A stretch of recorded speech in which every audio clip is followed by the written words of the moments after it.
Hello বন্ধুরা, নমস্কার, রাধে রাধে। সবাইকে আমার শুভ কামনা, শুভ সকাল। সবার দিনটা শুরু হোক রাধে রাধে বলে আজকের গীতা পাঠ শুরু করছি। তোমরা সবাই সাথে থেকো, তোমাদের দিনটা হোক পুরো সুমধুর এবং তোমাদের প্রচণ্ড সব দুঃখ দূর হোক। সব দুঃখ দুর্দশা একে একে সব পরিবর্তন হতে থাকবে।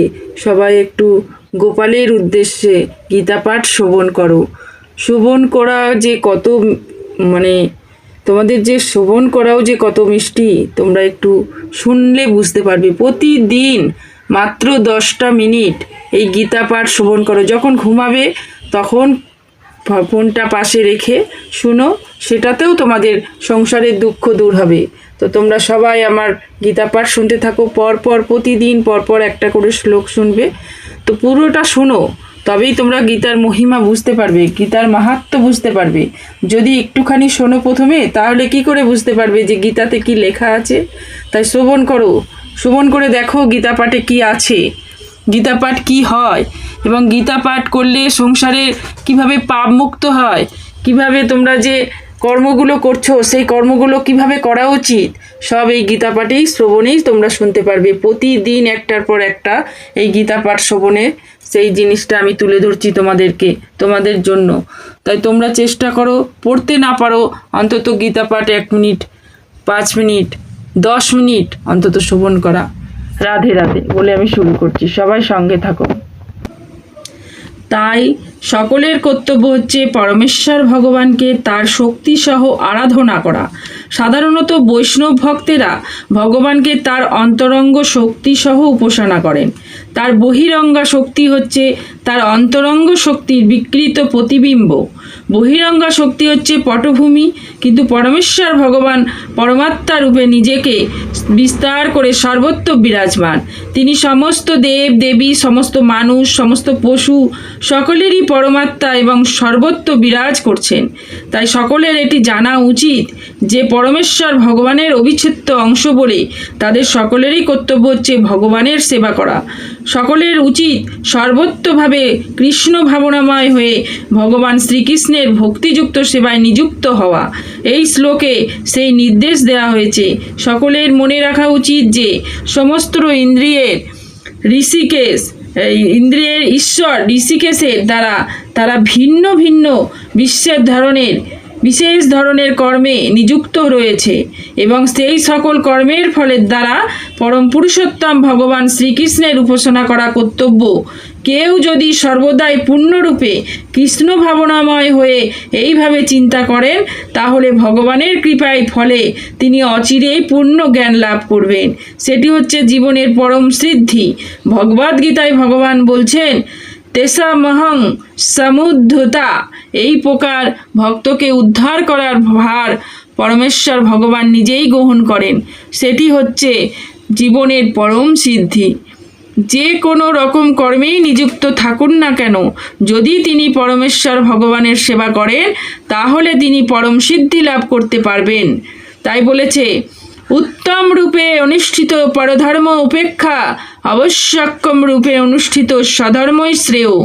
মানুষ স্বভাব বিহিত কর্ম করে, কোনো পাপ প্রাপ্ত হয় না। তাই বলছে মানুষের স্বধর্ম ভগবদ্গীতায় নির্দিষ্ট হয়েছে। পূর্ববর্তী শ্লোকগুলিতে ইতিমধ্যেই আলোচনা করা হয়েছে যে বিশেষ বিশেষ প্রকৃতির গুণ অনুসারে ব্রাহ্মণ, ক্ষত্রিয়, বৈশ্য, শূদ্রদের কর্তব্য কর্ম নির্ধারিত হয়েছে। অপরের ধর্মকর্ম অনুকরণ করা কারো পক্ষে উচিত নয়। যে মানুষ স্বাভাবিকভাবে শূদ্রের কাজকর্ম করার প্রতি আকৃষ্ট, তার পক্ষে কৃত্রিমভাবে নিজেকে ব্রাহ্মণ বলে জাহির করা উচিত নয়। তার জন্ম যদি ব্রাহ্মণ পরিবারে হয়েও থাকে, তাহলেও নয়। এইভাবে স্বভাব অনুসারে তার কর্ম করা উচিত। কোনো কাজই ঘৃণা নয়, যদি তা পরমেশ্বর ভগবানের সেবার জন্য অনুষ্ঠিত হয়। ব্রাহ্মণের বৃত্তিমূলক কর্তব্য অবশ্যই শাস্তিক, কিন্তু কেউ যদি স্বভাবগতভাবে সত্ত্বগুণ সম্পূর্ণ না হয়, তাহলে তার ব্রাহ্মণের বৃত্তি অনুসরণ করা উচিত নয়। ক্ষত্রিয় ও শাসকদের শাসককে কত রকমের ভয়ানক কাজ করতে হয়, তাকে হিংসার আশ্রয় নিয়ে শত্রু হত্যা করতে হয় এবং কূটনীতির খাতিরে কখনো কখনো তাকে মিথ্যা কথা বলতে হয়। এই ধরনের হিংসা ছলনা রাজনীতির মধ্যে থাকে, কিন্তু তা বলে ক্ষত্রিয়দের স্বধর্ম পরিত্যাগ করে ব্রাহ্মণের ধর্ম আচরণ করা উচিত নয়। পরমেশ্বর ভগবানের প্রীতি সাধনের জন্য কর্ম করা উচিত। যেমন অর্জুন ছিলেন ক্ষত্রিয়, তিনি তার বিরোধী পক্ষের সঙ্গে যুদ্ধ করতে দ্বিধা করেছিলেন, কিন্তু সেই যুদ্ধে যদি পরম পুরুষোত্তম ভগবান শ্রীকৃষ্ণের সেবায় অনুষ্ঠিত হয় তাহলে অধঃপতনের ভয় থাকে না। ব্যবসার ক্ষেত্রেও লাভ করবার জন্য ব্যবসায়ীকে কত মিথ্যা কথা বলতে হয়, সে যদি তা না করেন তবে তাহলে ব্যবসায় তার কোনো লাভ হবে না। তখন ব্যবসায়ী কখনো বলে, ও বাবু, আপনার জন্য আমি কোনো লাভ করছি না। কিন্তু সকলেরই জানা উচিত যে লাভ না করে ব্যবসায়ী বাঁচতে পারে না। সুতরাং ব্যাপারী যখন বলে যে সে লাভ করছে না, তখন সেটিকে এক নিছক মিথ্যা কথা বলেই ধরে নিতে হবে। কিন্তু তা বলে ব্যাপারী মনে করা উচিত নয় যে যেহেতু সে এমন একটি বৃত্তিতে নিযুক্ত রয়েছেন যেখানে মিথ্যা কথা বলতে হয়, তাই সে বৃত্তি ছেড়ে দেবে বা ব্রাহ্মণের বৃত্তি অবলম্বন করবে। তাই সেই রকম নির্দেশ শাস্ত্রে দেওয়া হয়নি। কেউ ক্ষত্রিয় হন, বৈশ্য হন বা শূদ্রই হন না কেন, যদি তিনি তার বৃত্তি অনুসারে পরম পুরুষোত্তম ভগবানের সেবা করেন তাহলে কিছুই আসে যায় না। এমনকি ব্রাহ্মণদেরও নানা রকম যজ্ঞ অনুষ্ঠান করতে হলে কখনো কখনো পশু হত্যাও করতে হয়, কারণ যজ্ঞে পশু বলি দেওয়ারও নির্দেশ রয়েছে। তেমনি ক্ষত্রিয় যদি স্বধর্মে নিরত হয়ে শত্রুকে হত্যা করে তাতে কোনো পাপ হয় না। তৃতীয় অধ্যায়ে এই সমস্ত বিষয়গুলি স্পষ্টভাবে বিশদভাবে বিশ্লেষণ করা হয়েছে। যজ্ঞের উদ্দেশ্যে অথবা পরমেশ্বর ভগবানের শ্রী বিষ্ণুর উদ্দেশ্যে প্রত্যেক মানুষের কাজ করা উচিত।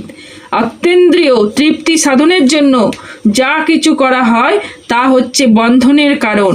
সিদ্ধান্ত স্বরূপ এখানে বলা যায় যে প্রত্যেকের উচিত তার স্বভাব গুণ অনুসারে নিয়োজিত থাকা এবং সমস্ত কাজকর্মে পরম উদ্দেশ্য হওয়া উচিত পরমেশ্বর ভগবানের সেবা করা।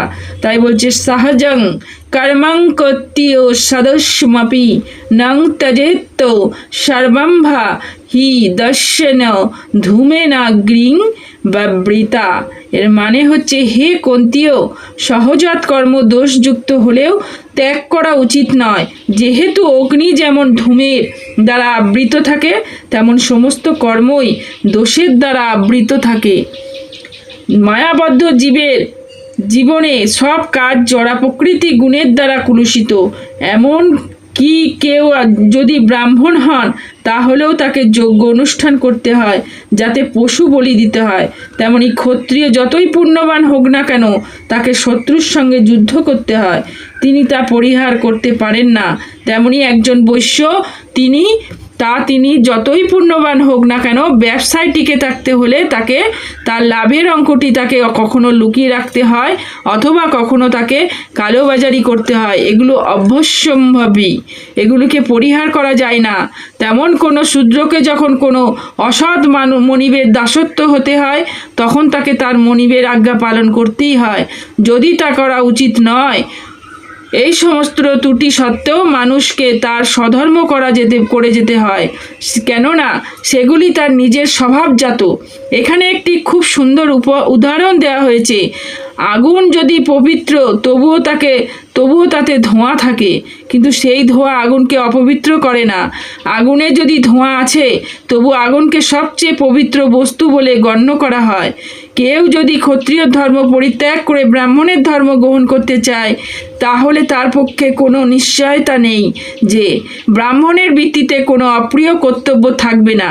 সুতরাং সিদ্ধান্ত করা যেতে পারে যে এই জড়জগতে কেউই জড়া প্রকৃতির কলুষ থেকে সম্পূর্ণভাবে মুক্ত হতে পারে না। এই প্রসঙ্গে আগুন ও ধোঁয়ায় দৃষ্টান্তিত খুবই সঙ্গত।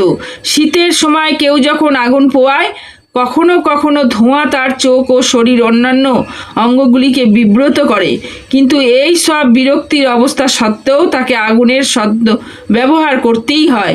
তেমনই কয়েকটি বিরক্তিকর ব্যাপার আছে বলেই স্বভাবজাত ব্যক্তি পরিত্যাগ করা উচিত নয়, বরং নিজের বৃত্তিমূলক কর্ম অনুষ্ঠান করার মাধ্যমে কৃষ্ণ ভাবনায় ভাবিত হয়ে পরমেশ্বর ভগবানের সেবা করতে দৃঢ় সংকল্প করা হওয়া উচিত।